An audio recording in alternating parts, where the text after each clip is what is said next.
I think we should settle this before the wedding."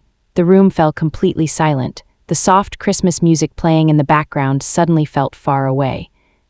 Even the crackling of the fireplace seemed to fade as Ethan's father reached into the inside pocket of his navy blazer and slowly slid a thick white envelope across the polished oak table. It came to a stop just inches from my plate. No one spoke a single word. My daughter Emily looked from the envelope to me, her smile slowly fading. Ethan leaned back in his chair, crossed his arms, and wore the kind of confident smile that only comes from believing you've already won. His mother gently set down her wine glass and watched me with quiet curiosity. I looked at the envelope. My name wasn't on it, neither was Emily's. There was only one word neatly printed across the front, family. I slowly picked it up. The envelope felt heavier than it should have. "I think you'll understand why this is necessary," Ethan said, his voice calm but filled with confidence. I didn't respond. Instead, I carefully opened the envelope while everyone around the table watched. Inside was a stack of legal documents. Before I could read the first page, Ethan's father quietly said, "Please read everything." I gave a small nod. I had spent 38 years serving in the United States Army. I'd opened mission briefings before sunrise, letters delivering heartbreaking news to families, promotion orders, and retirement papers. Compared to those moments, opening an envelope during Christmas dinner should have been simple. Yet something about the expressions around that table told me these papers were about to change several lives. I turned the first page, and for nearly 2 minutes, no one said a word. "My name is Richard Walker. I'm 72 years old. Most people who meet me assume I'm just another retired old man trying to make his Social Security check last until next month. I don't blame them. My pickup truck is 20 years old, my winter coat has a patched sleeve, my boots have been resoled twice, I drink coffee at the same diner every Tuesday morning, I mow my own lawn. I've never cared much about appearances. The funny thing is, none of those assumptions have ever bothered me because none of them are true. Very few people know that I retired from the United States Army as a 4-star general after nearly 4 decades of service. My military pension alone is more than $28,000 a month. My house has been paid off for years, and my late wife and I built solid investments over a lifetime. I've been financially comfortable for a long time, but I never saw any reason to show it, especially after losing my wife, Margaret. She used to say something every Christmas while wrapping presents in our living room. "Richard," she'd tell me, "if you ever want to know someone's true character, let them believe you have nothing." Back then, I thought she was simply being thoughtful. Years later, I realized she was absolutely right. Emily had asked me to spend Christmas with Ethan's family. "Dad," she said on the phone a week earlier, "it would really mean a lot to him." I smiled. I thought he usually spent Christmas skiing. He changed his plans. "Why?" She paused for a moment. "He wants both families together before the wedding." It sounded reasonable enough, so I accepted without hesitation. What I didn't tell her was that I'd already noticed small changes in Ethan over the past year. Nothing dramatic, nothing headline-worthy, just little things. He had started judging restaurants by whether they offered valet parking. He admired expensive watches more than kind-hearted people. He spoke one way to business partners and another way to waiters. Whenever he came to my house, he'd quietly glance around the living room with polite disappointment, as if wondering why anyone would still keep furniture older than their grandchildren. He was never openly cruel, just quietly dismissive, the kind of arrogance that often hides behind good manners. Emily either didn't notice or didn't want to. That Christmas afternoon, I deliberately wore my oldest brown coat. The zipper had been replaced years earlier. The elbows showed faint signs of wear. Margaret used to tease me that I'd probably be buried in it. I smiled at the memory before climbing into my old Ford pickup. The drive across Charlotte took about 35 minutes. Large brick homes replaced modest neighborhoods, perfectly trimmed hedges, luxury SUVs lined the streets. Every house looked like it belonged on a holiday postcard. Ethan's parents lived at the end of a quiet cul-de-sac. Beautiful home, nothing excessive, just successful. Emily greeted me first. She hugged me tightly. "I'm so glad you came, so am I." Ethan appeared moments later. "Merry Christmas, Richard." He always called me Richard. Never Dad, never Mr. Walker, just Richard. I never corrected him. He shook my hand.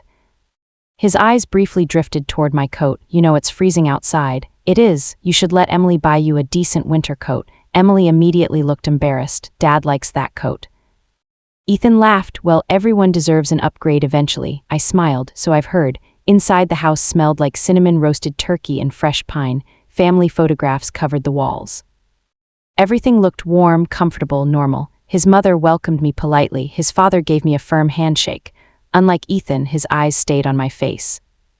Not my clothes, not my truck parked outside, just my face. That small detail stayed with me. Dinner began, conversations flowed easily. Vacation homes, stock markets, luxury cruises, wine collections. I listened far more than I spoke. Eventually, Ethan laughed while telling a story about one of his coworkers. I told him, if you're still broke after 65, you probably made bad decisions your whole life. Several people chuckled, someone nodded, Ethan glanced toward me. I mean, retirement should be comfortable if people plan ahead.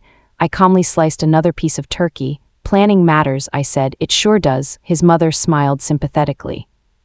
It must be difficult living on a fixed income these days. Emily shifted uncomfortably. Before I could answer, Ethan spoke for me. Richard manages, interesting choice of word. I simply smiled because I wasn't there to defend myself. I was there to observe. Margaret had been gone 6 years, but her lesson remained alive. Let people believe you have nothing. Eventually, dessert arrived. Coffee followed. The conversation slowed. Then Ethan's father quietly stood, walked to the sideboard, retrieved a sealed envelope, and slid it across the table.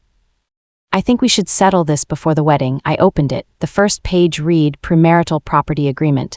No one moved, no one breathed. For the next 2 minutes, the only sound in the room was the turning of paper. I didn't sign. I didn't argue. I simply laid the papers back inside the envelope and folded my hands on the table. No one seemed to know what my silence meant. Ethan looked almost amused. I'm sure you understand, he said. It's standard these days. His mother nodded. We're only trying to protect family assets. I looked at her politely. I believe every family should protect what they've worked for. A look of relief crossed Ethan's face. He thought I agreed. His father, however, never relaxed. He kept studying me as though he suspected there was something everyone else in the room had missed. Emily stared down at her coffee. I could almost hear her heart breaking. She hated conflict. She always had. Seeing her like that reminded me of another Christmas many years earlier when she was only 8 years old. Back then, Margaret was still alive. Emily had wanted the newest bicycle in the neighborhood. Every one of her friends had shiny new bikes with bright paint and fancy gears. Money wasn't the problem. Margaret and I could easily have bought one. Instead, Margaret found an older bicycle at a church charity sale. It had scratches on the frame. The basket was crooked. The paint had faded. Emily looked disappointed when she first saw it. Margaret simply smiled. Ride it for 1 week. Emily frowned. But everyone else has brand new bikes. I know. Then why can't I have one? Margaret knelt beside her and gently said. Because I want you to learn something before life teaches it the hard way. A week later, Emily came home with a smile. My best friend didn't care what bike I rode. Margaret kissed her forehead. Exactly. Then she looked at me. People who care too much about appearances usually reveal themselves before you even have to ask. That lesson stayed with me much longer than Emily probably realized. It certainly stayed with me after Margaret passed away. She had been gone for 6 years. Cancer doesn't negotiate. It doesn't care how many medals you've earned or how many soldiers you've commanded. It simply takes. The army had prepared me for war. Nothing prepared me for walking into an empty house after 50 years of marriage. For months, I caught myself setting out 2 coffee cups before remembering she wasn't there. I'd hear something funny on television and instinctively turn to share it with her. Every time, silence answered instead. Eventually, I stopped filling her side of the closet, stopped reaching across the bed, and stopped expecting another voice in the kitchen. But I never stopped hearing Margaret's wisdom, especially when it came to judging people. She always believed that a person's true character becomes clear when money is no longer part of the conversation. After she died, I made a simple decision. I wouldn't change the way I lived just because I could afford to. The old truck stayed, the old coat stayed, the same neighborhood stayed. Friends often asked why. My answer never changed. Because everything I own still works. Most people laughed, some never understood. I never felt the need to explain. Military life had shaped me the same way. When I graduated from West Point, one instructor told me something I never forgot. Rank is borrowed. At 22, I didn't fully understand those words. By 72, I understood them perfectly. Every promotion, every salute, every office, and every title eventually belongs to someone else. only your character remains. That lesson kept me grounded even after I earned my 4th star. People often imagine generals living glamorous lives. The reality is very different, years away from family, missed birthdays, anniversaries celebrated through satellite phone calls, too many funerals, too many young soldiers buried, decisions that stay with you long after retirement. The stars on my shoulders never made me better than anyone else. They simply reminded me how much responsibility I carried. That's why I rarely talked about my military career after retiring. I didn't need strangers thanking me for my service every time I ordered breakfast. I preferred talking about fishing, the weather, baseball, and my grandchildren. Life felt lighter that way. Emily met Ethan nearly 3 years after Margaret passed away. She called me one Saturday afternoon. "Dad," the moment I heard her voice, I knew something had changed. "What is it?" "I met someone," I smiled. "Oh, I think you're going to like him." Parents always hear that sentence with cautious optimism. About a month later, she brought Ethan over to my house. He arrived carrying a homemade pecan pie. That impressed me. He shook my hand firmly, looked me straight in the eye, and asked about my vegetable garden. For several months, I genuinely liked him. He worked hard, had built a successful commercial real estate business before turning 40, treated Emily well, and had an easy laugh. Nothing seemed out of place. Then success slowly began to change him, not overnight, just little by little. The first sign came during dinner at a local steakhouse. An elderly waitress accidentally spilled some water near our table. She apologized several times. Before I could tell her it was all right, Ethan sighed. "Can we get someone a little faster?" She looked embarrassed. After she walked away, I quietly said, "She seems overwhelmed." He shrugged. "If people can't keep up, they shouldn't be doing the job." Emily looked uncomfortable. I changed the subject. A few months later, another moment stood out. We were driving through my neighborhood when Ethan glanced out the window. "You know, Emily, what? Your dad should really sell this place." "Why? He could move somewhere much nicer." "I like my house," I replied. He laughed. "No offense, Richard, but this neighborhood peaked about 30 years ago." I smiled. "So did I." He laughed louder, thinking I was joking. I was. As time went on, the comments became more frequent. He admired expensive watches, judged people by the cars they drove, and talked about wealth as if it measured a person's worth. One afternoon, while standing in my garage, he noticed my old toolbox. He shook his head. "You could afford better equipment if you planned your finances." Emily looked confused. "Dad has always been careful with money." Ethan smiled. "I know, I'm just saying retirement catches up with everyone eventually." I quietly closed the toolbox. He had no idea that the investment portfolio Margaret and I built decades earlier generated more income than I could ever comfortably spend. He assumed. I let him. Not because I enjoyed misleading people, but because assumptions often reveal far more than questions ever will. 3 weeks before Christmas, Emily called again. "Ethan's parents want everyone together for Christmas. They seem nice." "They are," she hesitated. "I just want everything to go well." I could hear the uncertainty in her voice.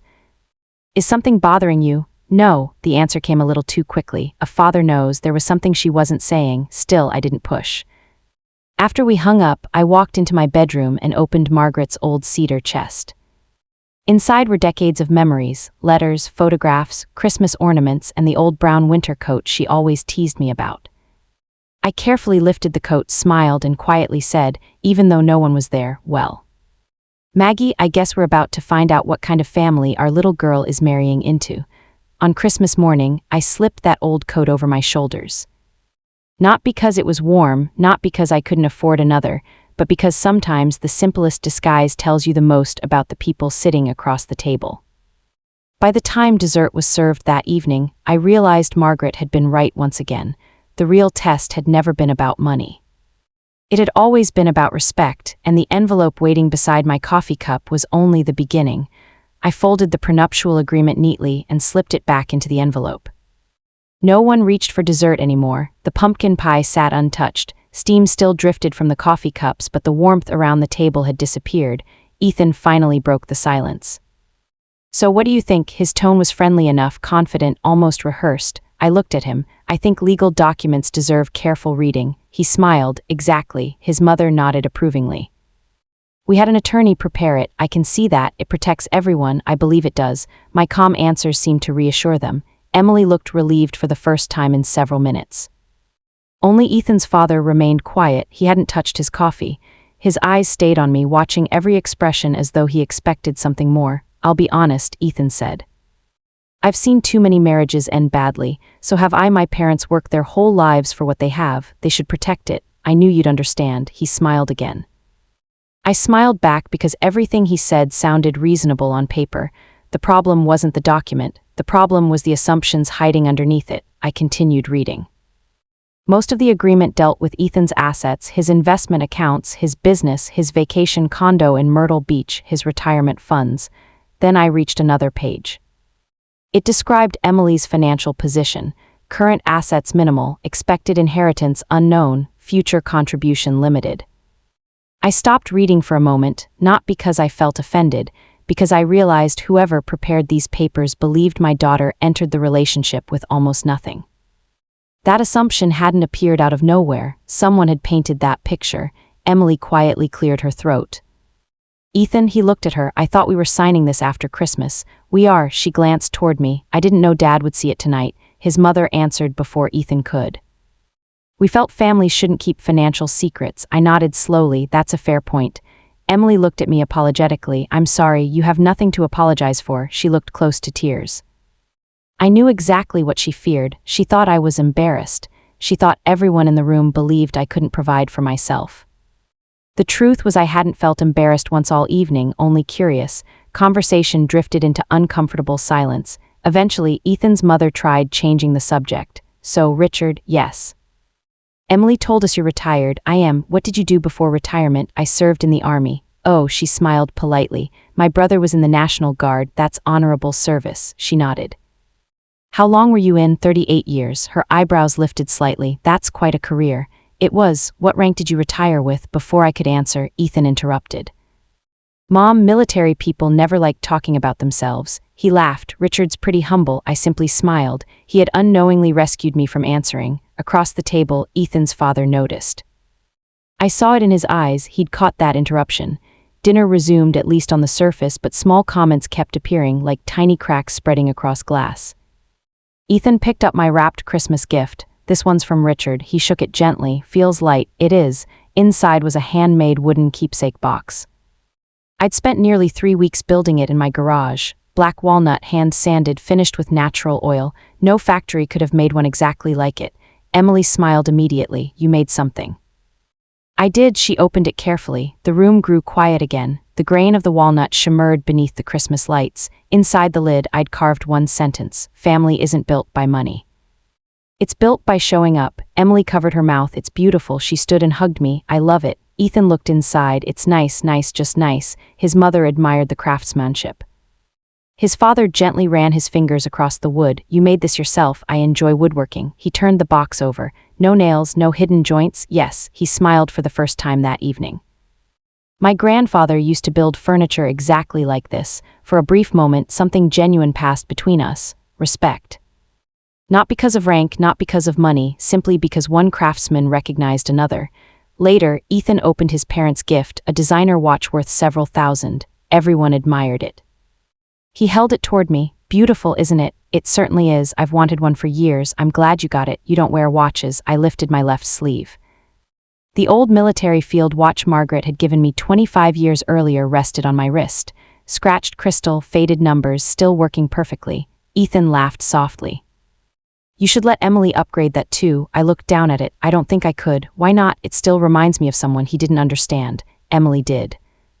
She reached across the table and gently squeezed my hand. No words were necessary. After dinner, we moved into the living room. A football game played quietly on television. The women carried dishes into the kitchen. Ethan poured himself another drink. "So, Richard, yes, you've got to admit retirement can be stressful." "It can.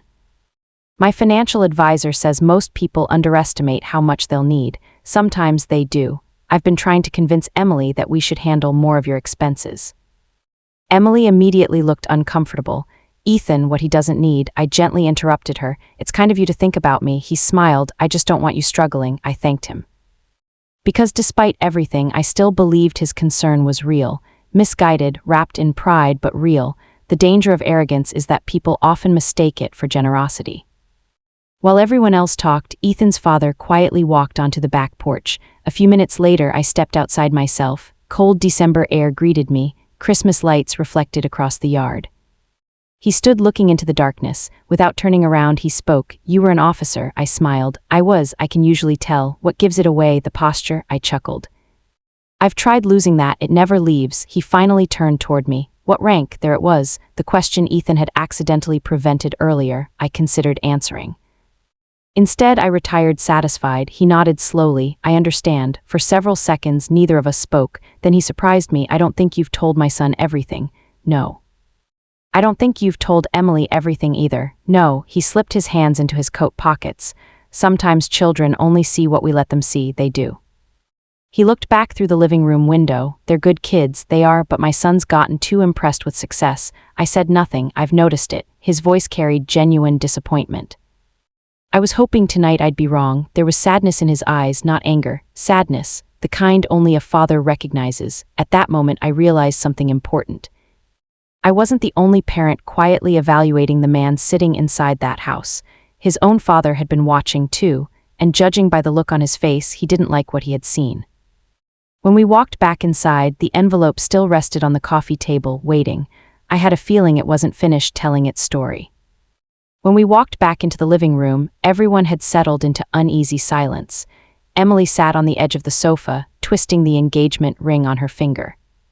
Ethan stood beside the fireplace, trying to look relaxed, though I could tell he wasn't. His mother busied herself collecting empty coffee cups.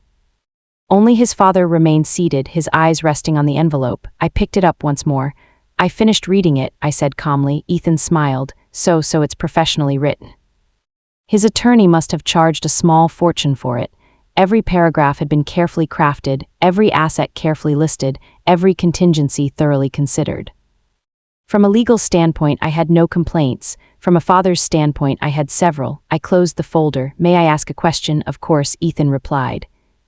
"If Emily signs this tomorrow, what exactly will she be protecting?" He looked surprised. "My family's assets. I understand. My business. I understand my investments. I understand my retirement accounts." "I understand," he smiled confidently. "I've spent 15 years building everything I have. I respect that. So what's the problem?" I looked directly at him. "The problem isn't what you're protecting, it's what you're assuming." The room became quiet again. Ethan frowned. "What do you mean?" I gently tapped the section listing Emily's financial position. "This document says my daughter enters this marriage with very little." His attorney had estimated her net worth at less than $80,000. I almost smiled. Not because it was funny, because it was astonishingly inaccurate. Ethan shrugged. "That's basically true." Emily looked confused. "Dad," I turned toward her. "Sweetheart, have I ever discussed my estate with you?" She blinked. "No." "Have I ever shown you my investment accounts?" "No." "My trust documents?" "No." "My retirement income?" "No." She looked embarrassed. "I never asked." "I know." I smiled warmly, and I appreciated that. Ethan crossed his arms. "I'm not sure what any of this has to do with the agreement. It has everything to do with it." His mother spoke gently. "We're simply trying to avoid future misunderstandings." "I admire that. Then why are you objecting?" "I'm not." Everyone looked puzzled. "I'm objecting to assumptions."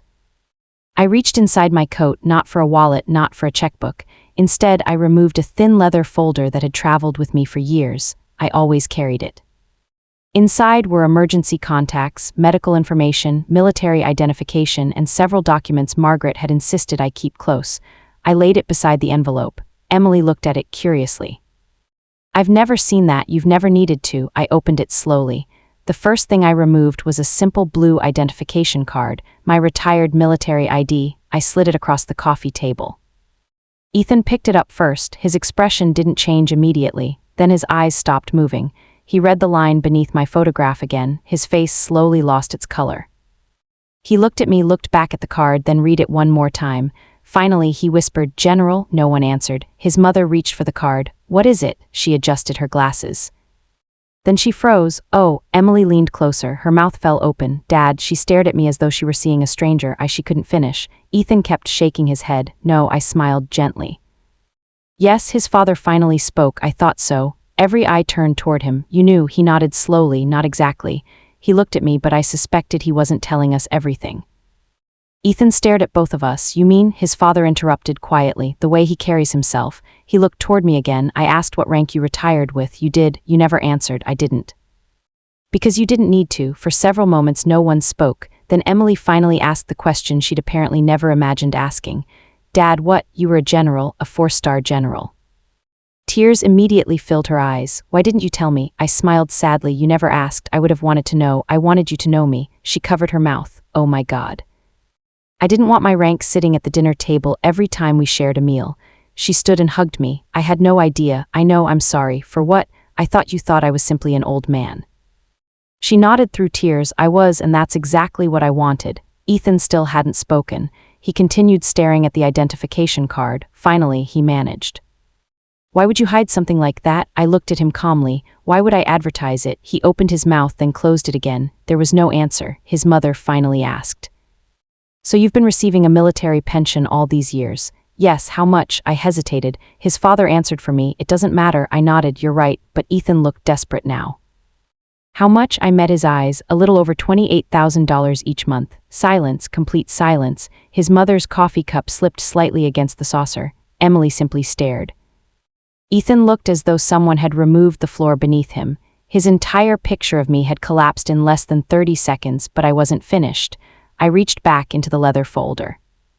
There are 2 more things you should probably see. I removed several folded documents, trust summaries, nothing confidential, just enough to explain. I created these after Margaret passed away. Emily took them first. Her hands trembled as she read. What? She looked up. Dad, I nodded. The house. She looked back down. It's already in my name. Yes, since when? 3 years ago. Her eyes widened. You never told me. You didn't need to know then. Another page. The lake cabin. Also yours. She gasped softly. The investment accounts. Those 2. She looked completely overwhelmed, but I wanted everything arranged long before I was gone. Ethan's breathing had become noticeably slower, as though he were trying to process numbers that no longer fit the story he'd been telling himself. I continued. There are education trusts for every future grandchild. Emily burst into tears again. Dad, there are charitable funds. Another page. And enough investments that if managed responsibly, you'll never have to worry about retirement. No one moved. The attorneys claimed that Emily owned almost nothing. Suddenly seemed ridiculous. She wasn't entering the marriage with empty hands. She was entering it financially stronger than anyone in that room had ever imagined. I looked toward Ethan. I never planned to discuss any of this. But once someone puts assumptions about my daughter on paper, I think the full picture deserves to be seen. I gently placed the prenuptial agreement on top of the trust documents. For the first time that evening, Ethan's father smiled, not because of the money or because I had surprised everyone, but because the truth had finally entered the room. The envelope had done exactly what he hoped it would. It revealed far more than anyone expected. And judging by the expression on Ethan's face, the hardest conversation of the night was only beginning. No one spoke. Not because they had nothing to say, but because every sentence that had sounded certain only moments earlier had suddenly become dangerous.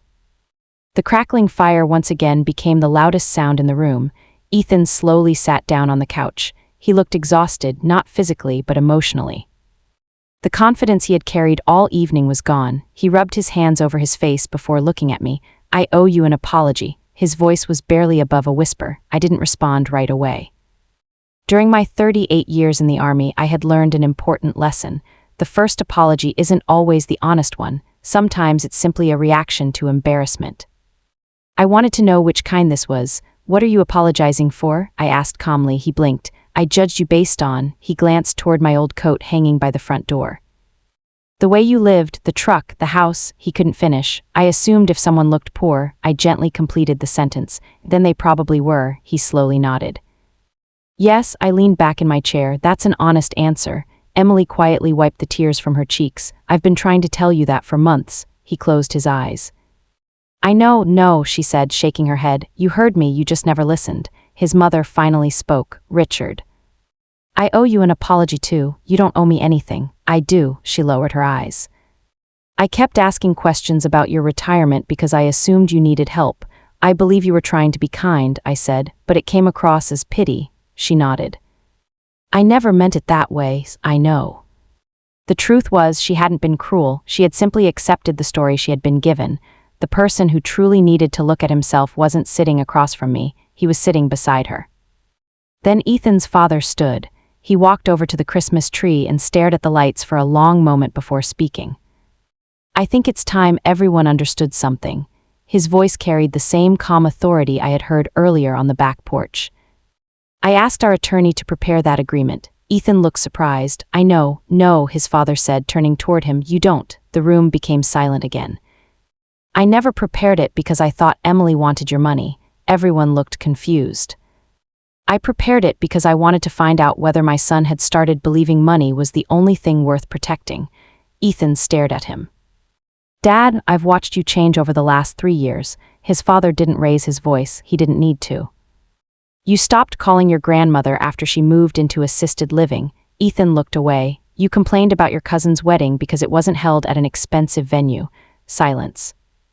You laughed at your college roommate for driving an old truck. Another silence. And tonight, he glanced toward my old coat. You introduced a good man as though he needed saving.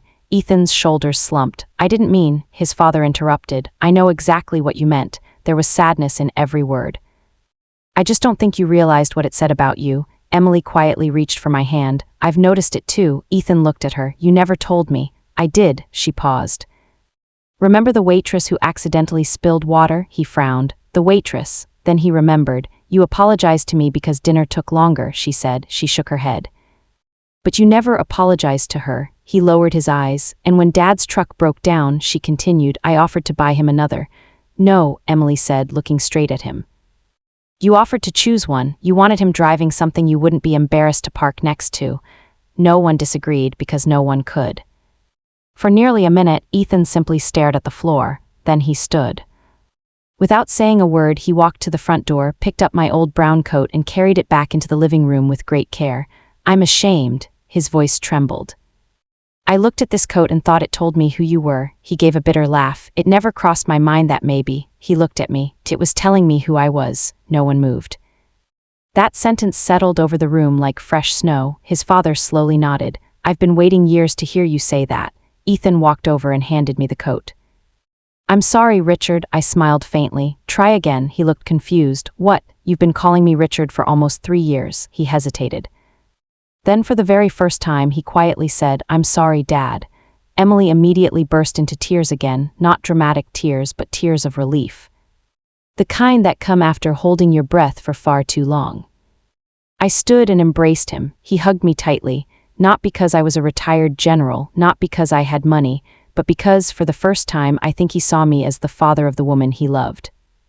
Nothing more, nothing less. When we finally sat back down, Ethan picked up the envelope. He removed the prenuptial agreement and looked toward Emily. I don't want you signing this tonight. His mother looked surprised, but he shook his head. No, then he looked at me.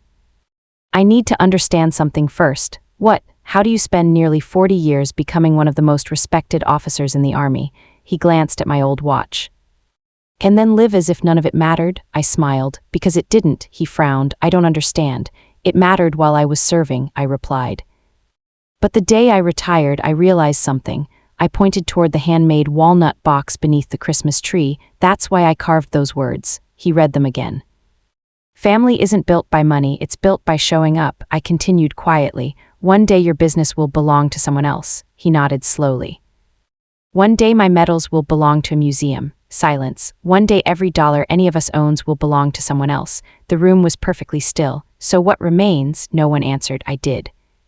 The people who remember how we treated them. Ethan's father walked over and rested a hand on his son's shoulder. I don't care whether you marry into wealth. He looked directly at Ethan. I care whether you become the kind of man worthy of your wife. Ethan nodded, tears finally running down his face. I've got a lot to fix. You do, I said gently. But recognizing it is where real leadership begins. For the first time that evening, Christmas no longer felt like a courtroom. It felt like a family finally learning to tell the truth. And sometimes that is the greatest gift waiting beneath any Christmas tree. Christmas ended very differently than any of us had expected. There were no raised voices. No one stormed out. No dramatic speeches. Instead, people hugged a little longer than usual. Conversations became quieter, and everyone who left that house carried something invisible perspective. 3 days later, Ethan called me. I almost let it go to voicemail. Not because I was angry, but because I wanted him to have enough time to truly think before we spoke again. When I answered, he was quiet for several seconds. Hi, Dad, I smiled. Good morning, I hope I'm not bothering you. You aren't. I was wondering if I could stop by. Of course, I don't want Emily to come. That surprised me. Why not? Because this conversation is between us. I looked out the kitchen window toward the old maple tree Margaret had planted years ago. I'll put coffee on. An hour later, my old pickup sat beside Ethan's polished SUV. He stepped out carrying 2 paper bags, breakfast sandwiches, coffee from the diner I visited every Tuesday. I figured you'd appreciate familiar food. I do. We sat at my kitchen table for several minutes. Neither of us touched breakfast. Finally, he spoke. I haven't slept much. I imagined you hadn't. I keep replaying Christmas. So do I. He looked around my modest kitchen. The old cabinets, the worn wooden table, Margaret's antique cookie jar still sitting on the counter. I spent 3 years trying to understand why you live this way. I waited. I thought it was because you had no choice. He shook his head, but now he looked around again. I think you chose this life. I did. Why? I smiled. Sit with me for a minute. He nodded. I stood and walked into the hallway. When I returned, I carried a faded photograph. Margaret and I were standing beside our very first house. It was tiny, barely 1,200 square ft. The paint needed work. The front porch leaned slightly. We looked happier than 2 people had any right to. I handed him the picture. This house cost us everything we had. He studied it carefully. You look young. I was. You look happy. I was. What happened? We paid it off. He laughed softly. No, I mean after that we realized something. What? The happiest years of our marriage happened before we had very much. He looked thoughtful. We spent decades earning more. I continued. But we never became happier than we were right there. I pointed toward the picture. So after retirement you stopped chasing things. I started protecting peace. He stared into his coffee. I've been chasing the wrong finish line. I think you've been running someone else's race. That sentence stayed with him. I could see it. After another long silence, he reached into his jacket. I brought something. He handed me another envelope. I couldn't help smiling. I'm starting to think envelopes follow you around. He laughed. I deserve that. Inside was the prenuptial agreement. Only now every page had a large diagonal stamp. Void. I looked up. I asked the attorney to destroy the original. You didn't have to. I know. I wanted to. He hesitated. Then Emily and I met with another attorney. Oh, we're writing new estate documents. I waited. They'll protect both of us equally. I smiled. That sounds fair. They'll also include something else. What? A charitable foundation. I looked surprised. For veterans, he nodded, and for military families dealing with long deployments. I felt a lump rise in my throat. Margaret would have loved that. Winter slowly gave way to spring. The wedding was postponed by 4 months, not because anyone demanded it, because Ethan asked for time. I want to earn this marriage, he told Emily. She agreed. During those months, I saw a different man begin to emerge. Not overnight. Real change never happens overnight. It happened in quiet moments. He started visiting a nearby VA hospital with me once a month. The first visit was awkward. He admitted later that he didn't know what to say to the veterans. You don't have to say anything, I told him, just listen. So he did. He listened to stories from men who had lost friends. Women who had spent birthdays overseas, a Marine who still carried guilt from 20 years earlier, an Army medic who couldn't stop talking about the little Afghan girl he'd once treated. Driving home afterward, Ethan was unusually quiet. Finally, he whispered, I've spent years impressed by people who made money. He looked out the window. I forgot to admire people who sacrificed. He also changed in smaller ways. He called his grandmother every Sunday. The waitress who had spilled water months earlier, he learned her name, Martha. Whenever we visited that restaurant, he greeted her before she greeted us. One afternoon, I watched him quietly help an elderly man load groceries into his car. No cameras, no social media, no audience, just kindness. That was when I knew his apology had become something real. Character isn't measured by one emotional conversation. It's measured by what you do after nobody is watching anymore. The wedding finally arrived on a warm Saturday in late May. It wasn't held at an expensive country club. Emily chose a small white church that Margaret had always loved. Fresh flowers decorated the aisle. Neighbors filled the pews. Veterans from my old unit sat beside Ethan's business partners. No one cared who earned more money. Everyone simply celebrated 2 people beginning a life together. That morning I reached for my suit. Then I smiled. Hanging beside it was my old brown coat.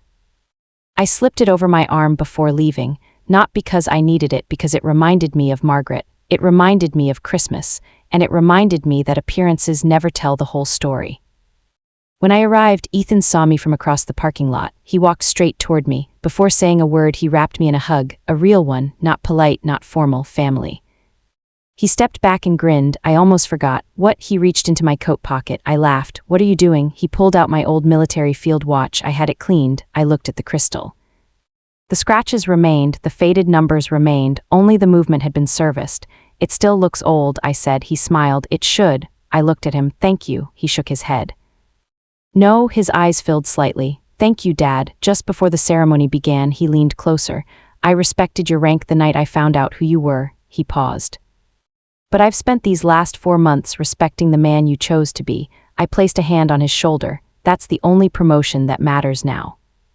People often ask me whether that Christmas dinner changed our family. They're asking the wrong question. The dinner didn't change us, it revealed us. It revealed my daughter's courage. It revealed a father's disappointment. It revealed a young man's pride. And thankfully, it also revealed his willingness to grow. Real wealth was never my pension, never my investments, never the property Margaret and I spent a lifetime building. Real wealth was sitting in that church watching 2 families become one. Not because of money, but because truth had finally made room for grace. If this story reminded you of someone in your own life, I hope you'll reach out before pride builds walls that love has to tear down. Sometimes the greatest gift isn't proving someone wrong. It's giving them the chance to become better. And if stories like this speak to your heart, I'd be honored if you shared your thoughts in the comments, shared this story with someone who might need it. And subscribe to join me for more journeys about family forgiveness and the quiet strength of character.